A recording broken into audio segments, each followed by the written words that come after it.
अहमदाबाद विमान हादसे में जान गंवाने वाली एयर इंडिया होस्टेस रोशनी को लेकर अब परिवार के दर्द भरे जज्बात सामने आ रहे हैं। रोशनी की मामा ने मीडिया से बात करते हुए कहा कि 10 बाय 10 की छोटी सी खोली से उसने उड़ान भरी थी।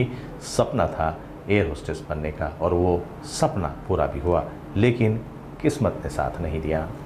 रोशनी के पिता एक टेक्नीशियन के रूप में काम करते हैं, लेकिन उन्होंने कभी बेटी के सपनों को छोटा नहीं समझा। रोशनी ने अपने करियर की शुरुआत स्पाइस जेट से की और फिर एयर इंडिया में वो शामिल हुई। सिर्फ 2 दिन पहले ही वो गांव आई थी, कुलदैवत के दर्शन किए, दादी दादा काका काके से मिली और फिर लंदन फ्लाइट के लिए लौट गई। लेकिन यह उसकी अंतिम यात्रा बन गई। मामा भावुक होते हुए कहते हैं, 1 हफ्ता पहले ही हमारी बात हुई थी। मैंने कहा था जिससे चाहो उससे शादी करो, और आज परिवार के लिए यह सदमा इतना बड़ा है कि उसकी मां को अब तक कुछ नहीं बताया गया है, क्योंकि उन्हें लो बीपी की समस्या है। रोशनी का छोटा भाई जहाज पर है, जबकि पिता, बड़ा भाई और भाभी अहमदाबाद रवाना हो चुके हैं। हालांकि एयर इंडिया की ओर से अब तक कोई औपचारिक सूचना नहीं दी गई है, लेकिन कुछ सहयोगी वहां परिवार के साथ मौजूद है। इस मुश्किल वक्त में डोंबिवली के सहवासियों ने भरपूर साथ दिया है। माझं नाव प्रवीण आणि प्रवीण माझं नाव आणि मी रोशनीचा मामा आहे आणि हा देखील मामा, दोघे जण मामा आहोत। मुळात म्हणजे रोशनी ही लहानपणापासून आमच्या अंगा खांद्यावरती मोठी झालेली आहे। तिचं गावशी आणि आमच्याशी असलेलं नातं हे अतूट होतं आणि सगळ्यात महत्त्वाची गोष्ट ग्राउंडपासून जर बघायला गेलो तर ती छोट्याशा मिडल क्लास फॅमिलीमधली होती आणि सगळ्यात महत्त्वाची गोष्ट 10 बाय 10च्या रूममधून तिची जी जर्नी चालू झाली ती आता ती 1 BHKमध्ये आता ते रेंटनी राहतात। तिचं लहानपणापासून स्वप्न होतं की तिला एअर होस्टेसच बनायचं, त्याच्या पलीकडे तिचं काहीही स्वप्न नव्हतं आणि तिच्या स्वप्नांसाठी तिच्या आईवडिलांनी खूप पराकाष्ठा घेतली, मेहनत घेतली। तिच्या आईने तिच्यासाठी घरकाम करणं किंवा खूप तिच्या वडिलांनी देखील खूप टेक्निशियन असून ते देखील खूप काम करायचे आणि 2 मुलांना त्यांनी चांगले शिक्षण दिलं। तिचं स्वप्न पूर्ण करण्यासाठी जिथे जिथे त्यांना काही करता येईल तिथे त्यांनी केलं तिच्या आईवडिलांनी।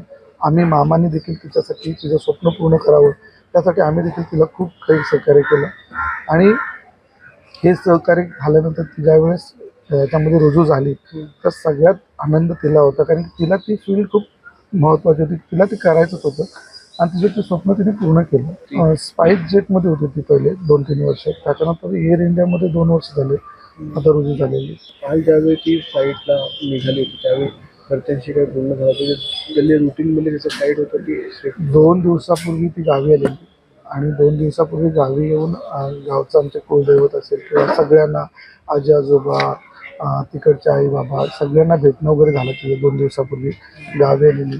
त्याच्यानंतर ती इकडे आल्यानंतर लगेचच तिला तिकडची फ्लाईट मिळाली लंडनला जायची, तर त्यावेळेस तिने फक्त सांगितलं की मी अशा ठिकाणी चालले, तेवढंच बोलणं झालेलं। आणि आई नेमकी हॉस्पिटलमध्ये होती तर आईला पण जास्त काय बोलता नाही आलं, मग आई ती तशीच तिकडून गेलेली, म्हणजे घरून निघून गेली डोंबिवलीवर।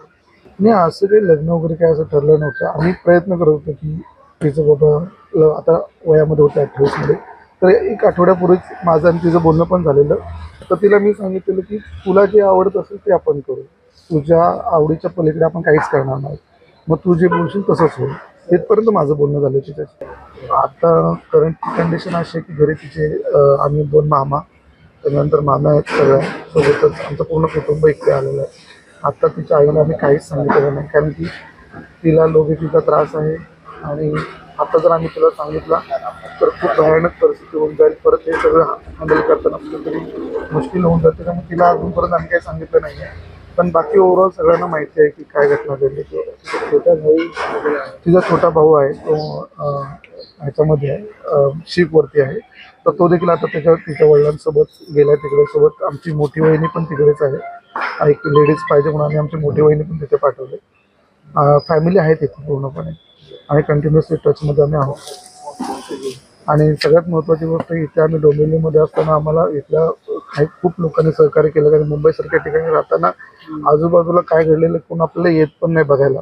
पण मी खरंच खूप धन्यवाद देईल की तुम्ही आम्हाला सगळ्यांनीच, इथल्या नगरसेवक असेल, आमदार साहेब यांनी आम्हाला सहकार्य खूप केलं, कारण की आम्हाला इथे काहीच कळत नाही की काय केलं पाहिजे किंवा काय नाही। तर त्यांचे देखील खूप धन्यवाद की तुम्ही सहकार्य केलं आम्हाला। एअर इंडिया हो, एअर इंडिया कंपनीशी म्हणजे काल कंटिन्युअसली आमचा संवाद चालू होता, पण त्यांनी काही डिस्क्लोज केलं नाही आम्हाला। काल दुपारपासून जेव्हा ही घटना घडली तेव्हापासून त्यांच्या हेल्पलाईन नंबरला आम्ही फोन लावतो, पण ते फक्त तुम्हाला माझा नंबर त्यांनी घेतला, माझा कॉन्टॅक्ट नंबर, नाव वगैरे घेतला पण त्यांना अधिकृतरित्या त्यांनी स्वतःहून काही फोन मला तरी केला नाही. मे बी तिकडे आता तिचे वडील गेलेत, भाऊ गेले, तर तिकडे त्यांना मे बी सांगितलं असेल. पण त्यांचे जे काही एअर इंडियाचे जे काही मेंबर्स आहेत त्यांच्यासोबत आहेत, फॅमिलीसोबत आहेत, तिथे त्यांची टीम आहे सर.